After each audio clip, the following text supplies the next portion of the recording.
Assalamu alaikum warahmatullahi wabarakatuh. Once again, welcome you all in one channel. So today in this video, we will going to solve the question number 22 of our OU paper. So here in this, we will do B13B, that is cash flow statement. हमने previous video में comparative के भी आपको डाले 3 एक साथ, friend percentage common and common size friend percentage and another one, वो भी हम लोग अपलोड कर चुके हैं.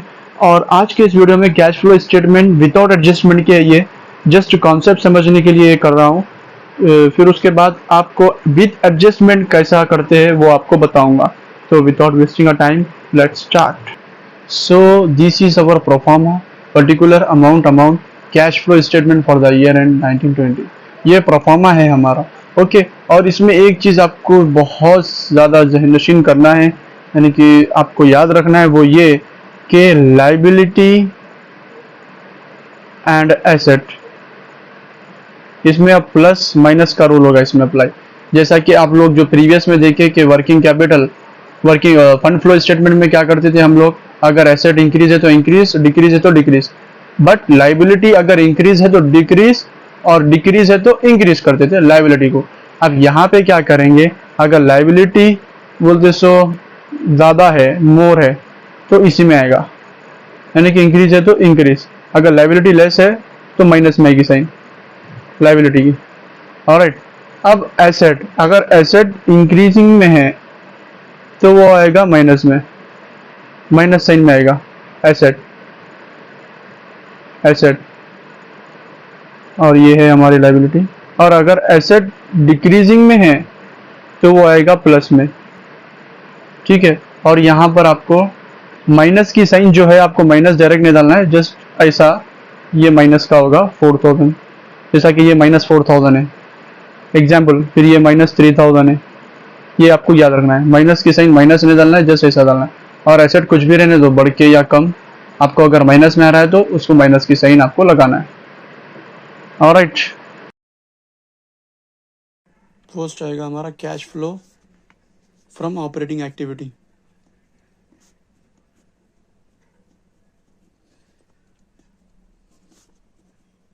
ये एक सबहेडिंग है, ठीक है, cash flow from operating activity. इसके अंदर आएगा नेट प्रॉफिट,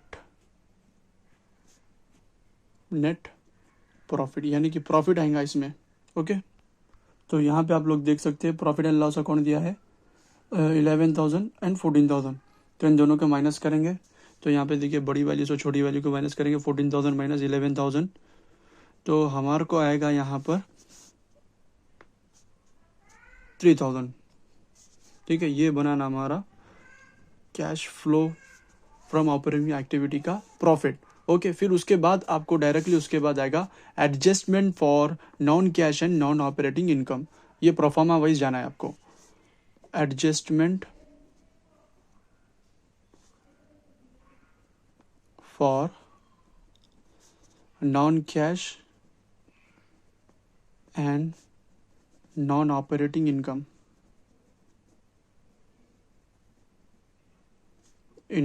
ठीक है, ये हमारी सेकेंड सबहेडिंग है.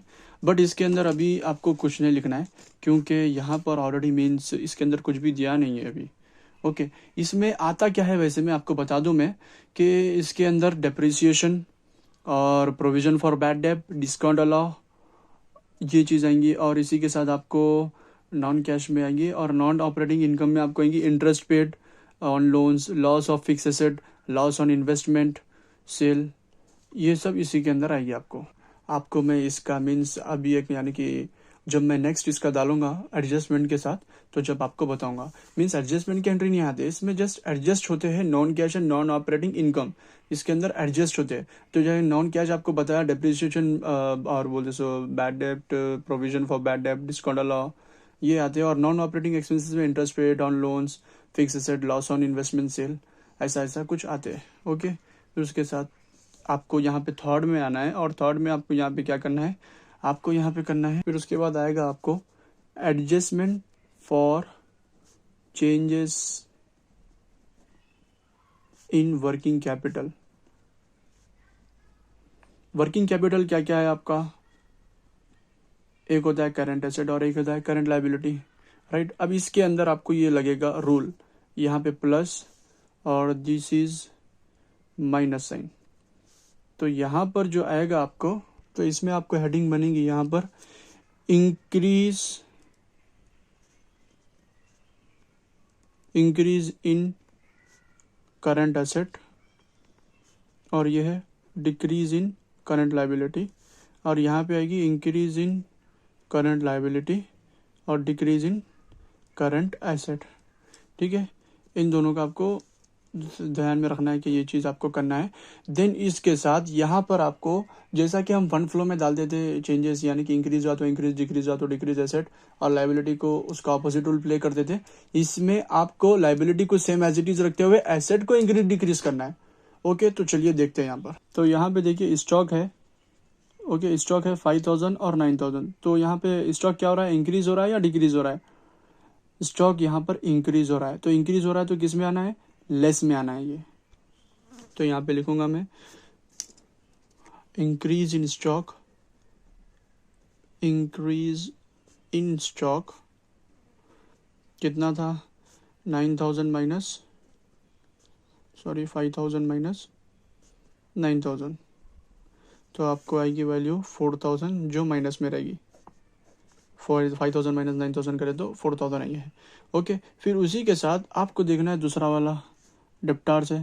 डेप्टार्स कितना है, 9000 7000, यानी कि ये डिक्रीज हुआ है, डेप्टार डिक्रीज हुआ है। तो डिक्रीज हुआ तो क्या बोला मैं आपको, सॉरी यहाँ पे देखिए दोनों का भी मैं सेम ही कर चुका हूँ। तो ये आपको डिक्रीज की साइन है, सॉरी ये डिक्रीज है एंड दिस इज इंक्रीज। क्यों बोले तो मैं दो भी अभी साइन सेम डाल दिया था गलती से। यहाँ पे decrease in current asset, increase in current liability and increase in, और यहाँ पर बोलते सो आपको, और यहाँ पे आपको ये साइन चेंज करना है, increase in current asset and decrease in current liability. यहाँ पे करंट एसेट डिक्रीज हो रहा है तो यहाँ इंक्रीज हो रहा है, यहाँ पे इंक्रीज हो रहा है तो यहाँ पे डिक्रीज हो रहा है current liability. Okay, I am so sorry. तो चलिए अभी कॉन्सेंट्रेट करेंगे। अभी डिक्रीज इन डेप्टार आया था हमको, तो डिक्रीज इन डेप्टार कितना है आपको, 9000 माइनस 7000, तो यहाँ पे आपको आएगा 2000 डायरेक्टली आंसर। ऑलराइट, देन उसके बाद है आपको डेप्टार्स हो चुका है। और एक चीज़ आपको बता दूं मैं यहाँ पर, सबसे बेहतरीन चीज़ कि यहाँ पे देखिए कैश और ये 1920, आपको ये जहन में ये भी रखना है कि ये ओपनिंग और क्लोजिंग कोर्स है। कभी कभार यहाँ पे देता है 19 यहाँ पे देखिए 20 यहाँ पे देता है। तो यहाँ पे जो 2000 माइनस 8000, तो हमारे जो आंसर आएगा ना वो 6000 ही रहेगा। और इसको हम कैश को करंट एसेट में नहीं लेंगे इसमें, ठीक है, बिल्कुल भी नहीं लेंगे हम लोग इसमें। ओके, और ये जो वैल्यू आएगी इसकी आंसर की 6000 आएगी, डैम श्योर है ना, क्योंकि कैश से आप माइनस कर लो आंसर वही आएगा, दूसरा कुछ भी नहीं आएगा आपका answer.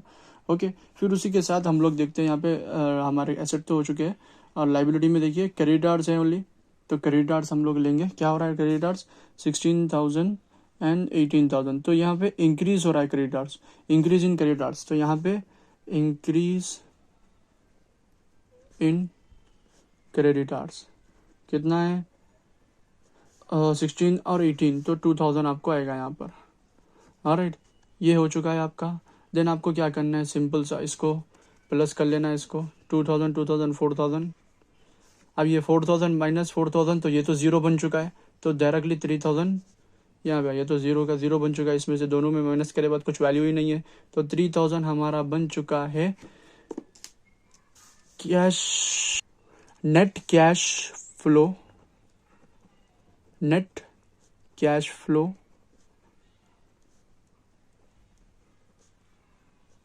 Net cash from operating activity, ये हमारा बन चुका है। Alright, net cash flow from operating activity. Then उसके साथ हमको करना है, ये सिर्फ कैश फ्लो के लिए इतना करना है हमको, ठीक है, ये कैश फ्लो के लिए। और थोड़ा ये लेंथी नीचे जाएगा, मैं बॉक्स को थोड़ा और ड्रॉ कर लूँगा उसमें। फिर उसके साथ आपको यहाँ पे बनेगा अब एक एक्टिविटी। यहाँ पे एक्चुअली 3 तरह की होती है एक्टिविटी। एक तो होती है operating activity, cash flow from operating activity. Then उसके बाद होती है cash flow from financing activity, और आपको अभी एक इन्वेस्टिंग एक्टिविटी मिलेगी। इन cash flow from operating, investing and financing. तो यहाँ पे कैश फ्लो फ्रॉम ऑपरेटिंग में वर्किंग नोट्स बनाना है आपको और एडजस्टमेंट। देन उसके साथ आपको यहाँ पर आएगा cash flow from investing activity. Investing यानी कि इन्वेस्ट कहाँ पे करे कुछ पैसा, और इन्वेस्ट रिलेटेड रहता है purchase of asset, sale of asset, examples है उसके, इन्वेस्टमेंट है यानी कि कुछ फिक्स एसेट के ऊपर। ठीक है, तो यहाँ पे मैं लिखूंगा अभी कैश फ्रॉम इन्वेस्टिंग एक्ट। तो यहाँ पर आप लोग देख सकते हैं प्लांट है हमारा, तो मैं आपको कह चुका था कि फिक्स एसेट के ऊपर रहेगा ये सेल ऑफ प्लांट। तो यहाँ पे देखिए प्लांट 46,000 और 45,000 इन दोनों का बीच का डिफरेंस आ रहा है 1,000। तो ये 1,000 है हमारा सेल ऑफ, नहीं सॉरी, हाँ 1,000 है हमारा सेल ऑफ प्लांट, क्योंकि यहाँ पर जो 46,019 का है 20 में वो डिक्रीज हो चुका है, 46 से 45 हो चुका है। अगर वो इंक्रीज होता तो वो परचेस ऑफ प्लांट बनता। ओके, ऑलराइट, तो चलिए हम यहाँ पे लिखेंगे। तो यहाँ पे सेल ऑफ प्लांट आपको आइडेंटिफाई करना है, ठीक है, खाली जस्ट देख के आइडेंटिफाई करना है। सेल ऑफ प्लांट कितना है, 46,000 माइनस 45,000, तो ये हमारा बना है 1,000। ये डायरेक्टली प्लस की साइन। ओके, अब आगे आपको बताऊंगा मैं माइनस में क्या क्या आएगा, ये जस्ट आप कॉन्सेप्ट समझने के लिए करिए। देन उसके बाद हमारा कैश फ्रॉम इन्वेस्टिंग एक्टिविटी की एक ही है, तो हमारा ये बन चुका है 1,000। तो मैं डायरेक्टली 1,000 को यहाँ पे लिख लूँगा इन्वेस्टिंग एक्टिविटी। ऑलराइट, देन उसके बाद लास्ट है आपका cash flow from financing activity. Finance के रिलेटेड रहेंगे इसमें। एग्जाम्पल आपको बताऊंगा मैं, जैसा कि for example cash proceed, issue of shares आएगा, लोन्स, बॉन्ड्स, डिबेंचर और cash repayment, payment of dividend, ये आपको यहाँ पर आएंगे। ओके, तो यहाँ पे आप लोग देख सकते हैं फर्स्ट में हमको इक्विटी कैपिटल शेयर दिया है, शायद शेयर कैपिटल 20 to 25,000 यानी कि इंक्रीज हो रहा है, इंक्रीज यानी कि इशू। ओके, इंक्रीज यानी कि इशू। तो यहाँ पे आएंगे डायरेक्टली हम करेंगे इशू ऑफ शेयर कितना है 5,000, तो जस्ट 5,000 लिख देंगे हम लोग। और फिर उसके बाद है डिबेंचर, तो डिबेंचर है आपको 15,000 एंड 12,000 यानी कि ये यहाँ से डिक्रीज हो रहा है। डिक्रीज का माने है रीपेड यानी कि रिडम्पशन, ये आपको ध्यान में रखना है डिबेंचर के बारे में। ओके, तो यहाँ पे 15,000 एंड दिस इज 12,000, तो रीपेड हो रहा है 15 माइनस 12, तो आपको बनेगा 3,000। तो ये आप रिपेड कर रहे हैं रिडम्पशन ऑफ डिबेंचर, तो ये आएगा माइनस में 3,000। ये माइनस में इसलिए आया है क्योंकि इसको रिपेड कर रहे हैं रिडम्पशन ऑफ डिबेंचर। आगे आपको बताऊंगा दूसरे वीडियोस में भी। तो 5,000 माइनस 3,000, तो आपको ये बनेगा 2,000 is your cash flow from financing activity. हमारा हो चुका है ये। देन उसके बाद सिंपली छोटा सा हम अभी एक बॉक्स में यहाँ पे इसके कन्वर्ट करेंगे। और इसमें आपको यहाँ पे करना क्या है, इसमें आपको करना है, आपको बताया था कि यहाँ पे आपको 6,000 आएगा, तो कैश 2,000 दिस एंड 8,000 दिस। तो यहाँ पे आपको क्या करना है, cash and cash equivalent beginning of the year and this is end of the year. तो आपका बिगिनिंग कितना है, आपका कैश एंड कैश इक्विवेलेंट आपका बिगिनिंग है यहाँ पर 2,000 और बोलते सो आपका एंडिंग का है 8,000। सॉरी, आपको यहाँ पे राइट में लिखना था 2,000 8,000। देन उसके बाद इन दोनों को माइनस करेंगे तो हमारा आएगा value net increase in cash and cash equivalent, आपको आएगा 6,000। ऑलराइट, इन दोनों को माइनस करें तो 6,000, this is our net cash and cash equivalent. अब इसको आइडेंटिफिकेशन करना है कि ये राइट है या नहीं है। तो हमको ऑपरेटिंग एक्टिविटी से मिला है 3,000। ऑलराइट, देन उसके बाद 1,000 इन्वेस्टिंग से मिला है, 3,000 प्लस 1,000 4,000, और फाइनेंसिंग से हमको मिला है 2,000, 4 प्लस 2 6,000। तो net increase in cash and cash equivalent 6,000। ये अभी प्लस में है, कभी आपको माइनस में भी आएगा। और आपका टोटली क्वेश्चन बेस्ड होता है कैश पे। अगर आप कैश माइनस कर लिए तो समझ जाना है आपको आंसर वही आना है, जैसा कि मैं आपको यहाँ पे बता चुका हूँ। तो उम्मीद करता हूँ आपको वीडियो पसंद आई होगी।